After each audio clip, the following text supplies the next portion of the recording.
last class we spoke about. Please, who remembers what holiday? Purim. Okay. What are we celebrating on Purim? Alcohol. Please tell me that is not the only thing you walked out of this class with. What are we celebrating on Purim? Do not look in your notes. What is this story?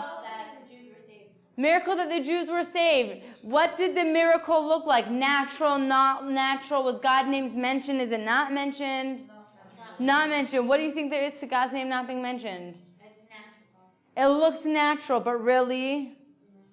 It's divine. God's there the whole time. What does that have to do with us in our personal life? It's, even though you might think that God's not there, or you could say it's a coincidence, he's really there. Yes, so right, God's name isn't mentioned, and we're speaking about the power of being able to see God during the hard times. So what month comes after Adar?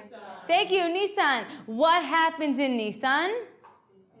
The holiday called Pesach. Thank you. The sign of Passover, the sign of Nisan, I should say, is a lamb, right? Lambs, always, they go in a pack, and they represent unity, right? The heads of one are at the tails of another. This is a month of unity and achdut and oneness and togetherness for the Jewish nation, okay? Fragments and disputes and for lack of better words and using a bad word, stupidities are what separate us, and that is the reason why the temple is still not rebuilt, and we are waiting for all of us to get our acts together. What is the story of Passover? Who can tell us? Oh, there was bread that didn't rise and matzah. Wait, start again. I didn't hear. We were slaves. Slaves. And now we're not slaves because we left and we had dough and it turned into crackers and now we eat them. Yes, we were slaves. And then we escaped. Prison Break stole the idea from the Jews. And then we escaped, and we had this bread, but it didn't have time to rise. So we put it on our backs, and now we have crackers. And they call it the poor man's bread. Even though, do you know how much matzah costs? A lot of money. It is not the poor man's bread, okay? The reason you pay so much money is because of all the work that goes into it, because it can only be in the oven for 18 minutes. Okay, so Pesach is a 7-day holiday, 8 days outside of Israel, right? Okay, why did we say it's another day outside of Israel? Who remembers? What did we say about how it's actually a custom why we still keep it? During the times when we did not have a set calendar, the way they would let inside Jerusalem everyone else know, oh, by the way, Rosh Chodesh is today, or the holiday is today, they would set a fire, okay? And just in case the nations outside of Jerusalem, Tommy following me, didn't see the fire in time, to make sure they got the proper date, they would keep 2 days, right? They saw the fire on Sunday. Wait, but could it be that it's meant for yesterday, it was meant for today? Let's keep 2 days just in case, okay? And they keep 2-day holidays. Now that we have a set calendar, we say Minhag Yisrael Kodesh Haim, which means the customs, the laws of the Jewish nation, they're sacred. Even though we don't need that anymore, we still do it for the sake of custom. However, speak to your local Orthodox rabbi, okay? If you're I personally miss 2 seders, right? You do 2 seders outside of Israel. In Israel, you do only one. I miss it because you do all this hectic work, not that I do, my mom did, all of this work before Passover. Like you get there and like, that's it, it's done, right? But depends. With the Seder, you only one Seder, yeah. Except for Rosh Hashanah, all the holidays, exactly. Shavuot, all of these holidays are 1 day. Sukkot, the first night also is just 1 day here. I miss the 2-day thing. People don't because then you can't shower, and I miss it. But if you are someone you don't live in Israel, but you're here for the year, speak to your local Orthodox rabbi or Rebbetzin. Okay, we were slaves for 210 years in Egypt. And after 210 years, we left in the middle of the night, right? We had the 10 plagues come down. Parafi, right? You've seen Let My People Go, right? That movie, yeah, okay.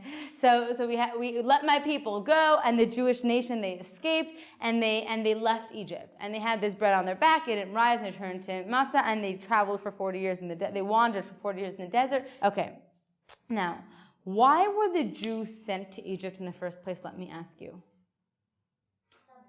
What? Famine. Why did they deserve 210 years of Egypt? Exile. Why? Because of the whole golden calf thing. The golden calf happened after. Okay, the whole not doing what they're supposed to do? That's usually the answer. Because we didn't do what we were supposed to do. Why am I sent to my room? Because you didn't do that thing. When Avram, okay, it's very deep. We're not going to get so into it. Because what does it mean? For 210 years we were sent to Egypt for just this one thing. But when God promised Avram Avinu, Avram, your children are going to receive this great land called Eretz Yisrael, which we're in now. It's amazing. Which is called Israel, right? What was Avram's response? So yeah, kind of like no way. Like, what did he say? Yeah, say it. Said, how did I know? Yeah. Like, that was like later. No, he said b'ma'ida. He said b'ma'ida. How will I know? Kind of like no way. Like, how am I going to know that, right? What was the original reason we got sent down to Egypt? You're right, there was a famine in the land. But it wasn't just happen that we got 210 years of slavery, right? But Ma'edah, Avram was saying, God, how am I supposed to trust you? How do I know? The whole point of being sent down to Egypt was to reinstill this emunah. Emunah is faith based on knowledge. To reinstill this emunah within ourselves. But Ma'edah, how will I know? Why do we have challenges? Why do we have struggles? Mitzrayim always represents, right, night, galut, darkness, not making sense. To reinstill our emunah, right? It says that we each need to feel that as though we personally left Mitzrayim. Okay, you've heard that before? We are told that when you are sitting there, Seder night, I need to feel as though I personally left Mitzrayim. What does that mean, as though I personally left Mitzrayim? I never went to Egypt and I never experienced the Holocaust, Baruch Hashem. What could that mean?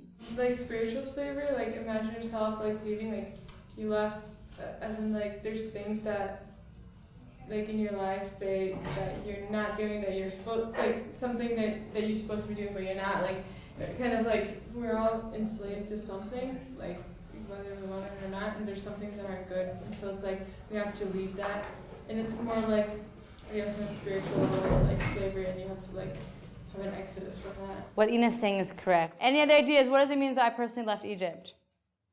I personally left Egypt. When sitting at the Seder table, I have to say, I personally left Mitzrayim. Because we're feeling what our ancestors felt. Okay, reliving history. Yeah, so whenever we eat murr and we eat matzah with the sandwiches and whatever, we have to feel the pain in order to feel the joy, you know? Okay, yeah, I hear it.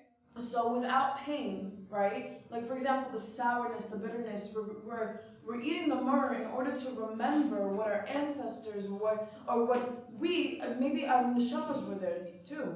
Because it says the whole Jewish nation was in Mitzrayim, right? So our souls, our neshama experienced it, even though our bodies ourselves didn't experience it. So to try and like relive that experience from what our ancestors actually experienced. Yes. Through eating the bitter herbs, right? If we had time, we'd speak about the Seder plate. There's a lot of things to discuss here. That's true, and what Ina said is true. What do you, Rachel, I think it was just you who was here for it, maybe Danielle also. How do you, what does Mitzrayim mean? What word? Remember, Rachel? Where does Mitzrayim come from? Meitzar. Meitzar, you know the song called Haolam Kulo Gesher Tzarmo? What does that mean? The whole wide world's a Gesher. That level's called Gesher, bridge. Tzar means narrow. Ma'od is very, right? The whole wide world's a very narrow bridge. Meitzar means narrow, constricted, confined. Yam means water, the sea. You go to the Yam, you go to the ocean. What does Mitzrayim mean? What does it mean that I need to personally see myself as I went through Mitzrayim? We all have Meitzar Yam. What is a Yam? What is an ocean? Have you been to Tel Aviv or Herzliya or these beaches? Yes. Has anyone here not been? Okay, good. Woo! Scared me. Okay, so you go to the beach, you go to the ocean, and you're by the shore. A very funny story. I was there with my daughter a few weeks ago, and we're sitting there. As an adult, the waves are like fun. As a child, they're terrifying. We're standing at each wave that came. We're sitting at the seashore. I like lifted her up. One huge wave came and just like dragged her away. She's like, the water took me. She's traumatized from the beach. Anyways, you're there at the seashore, and you're looking out into this huge, wide, open, vast ocean. Where's the end? The other side. The other side, do you see it? I like that answer though. Where's the end? It's the other side, right? Do you see it? You don't see it. What's a yam? Yam means infinite potential, openness, expansiveness. What was Mitzrayim? Mitzrayim was Meitzar Yam, totally constricting and confining that infinite potential within ourselves, right? It's limiting and giving us tunnel vision, narrow vision of what I can be like and what I can experience in this world. What does it mean that I need to see myself as though I personally left Mitzrayim at the Seder table on Passover? I need to see that I personally left my own confinements, my own constrictions and restrictions that I put upon myself, right? Paro, who was Paro? Pharaoh, right? The Pharaoh. Paro. Okay? Paro is the Pharaoh. It comes from the word mafria. What does mafria mean? Yeah, mafria, to bother, right? Paro, who was the slave master, comes from the word mafria, a bother, right? The yam, which means the ocean, comes from the same word. It's the same letters as me, which is I, me, who, I, right? The yam is who I really am, the infinite potential. The Meitzar, the Mitzrayim, the Egypt, the exile, the slavery is when I cannot express my true self. By what? Usually we have who's our Paro? So who's my slave master? All the mafrias, all the bothers, all the disturbances, all the distractions that we have in this world, that's what takes me away from being me. I didn't realize 30 hours went by, I'm on Facebook. Oh, I didn't realize, I didn't mean to. I was so distracted. And how did I get to be 80 years old and this is what my life is? All those distractions are what take us away from being able to express who we really are. Is that part clear? That's what it means that I need to let go of my Mitzrayim. I want to read, a few minutes we have left, a direct quote. You know Viktor Frankl? Okay, he wrote a book, Man's Search for Meaning. Okay, I'm going to read a direct quote from his book.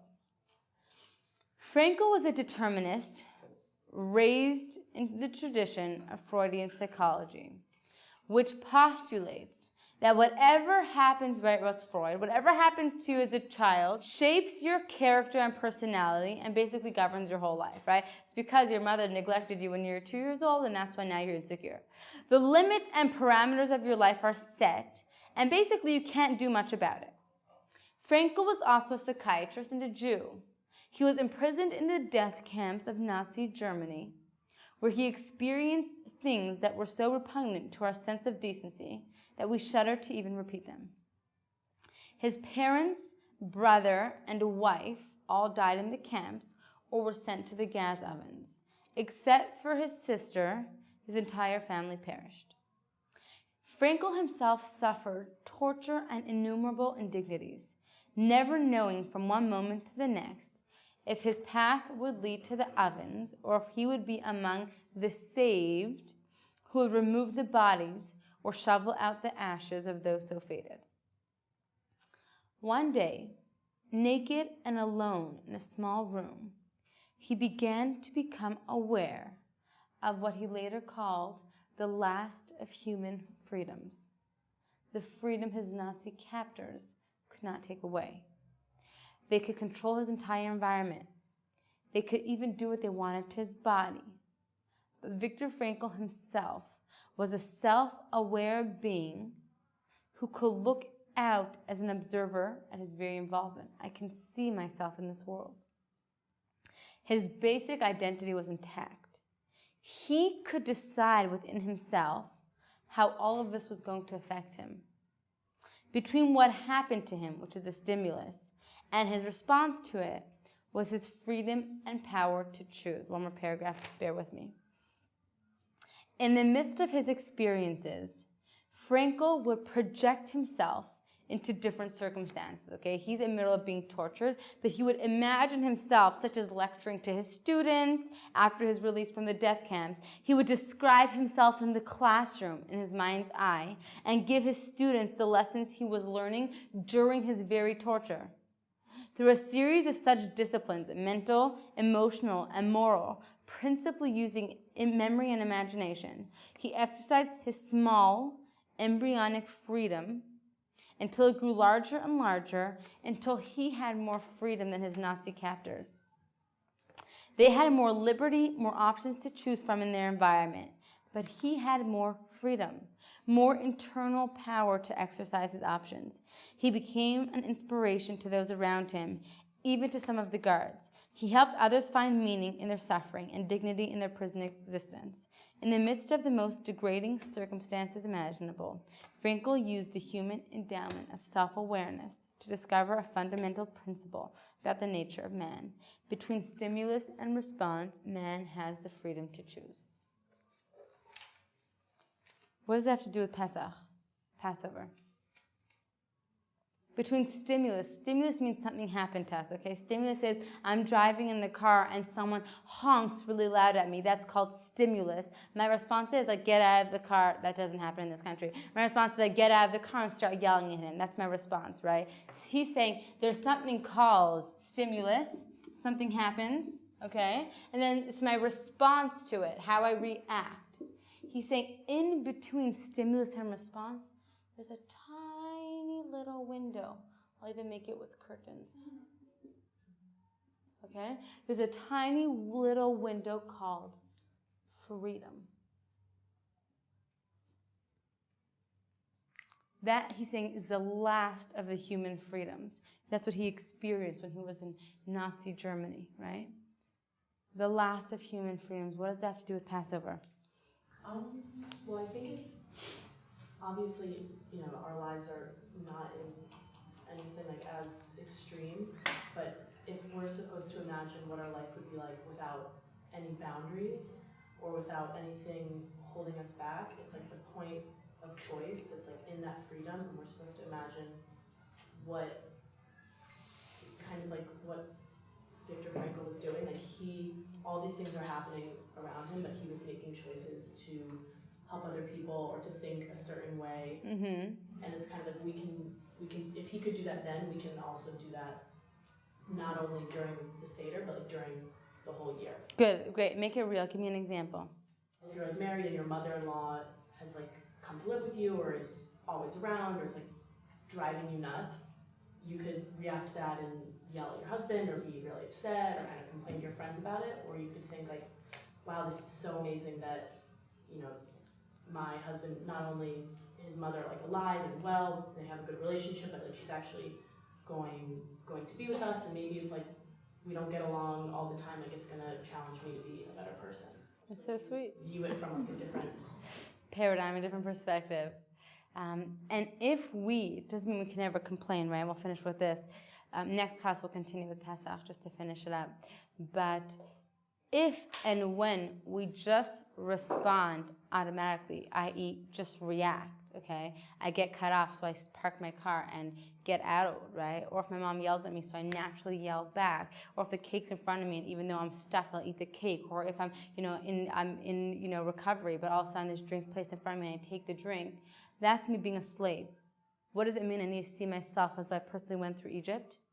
Rabbi Twersky, who was a doctor and is an addictions counselor and therapist for well over 50 years, he said he was a patient of his told him that he was by the Passover Seder, and his patient, meaning he was a recovered alcoholic, and his father was singing Avadim Hayinu, Hayinu, I was a slave to Paro.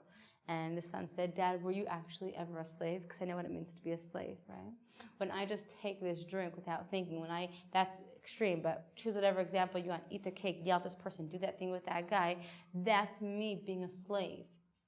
Because what does it mean to be free? It means between stimulus and response, I chose.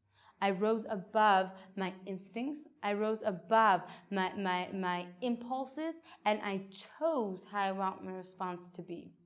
What does it mean? I need to see myself, and we'll finish here, as though I personally left Mitzrayim. I need to see myself as not a slave. A slave means I have no choice. A slave means, what does it say? The Talmud says, what a slave owns, the owner owns, right? A slave is literally an extension of the owner. You're a stick in someone's hand. That's what it means to be a slave. A slave means, even though I really want to go to college, or I wouldn't really want to get this job, but my parents say, if you do, I'll cut you off from finances, or they say something. A slave means I have zero choice in this. It's also called a cop-out in life. I have no choice. I'm negating all responsibility. What does it mean to be free? I'm an adult. I can choose. I choose to do this. I may have to deal with the consequences, but I'm responsible. I'm responsible. That's what it means. So, Bezrat Hashem will continue next class. Have a great Shabbat, everyone.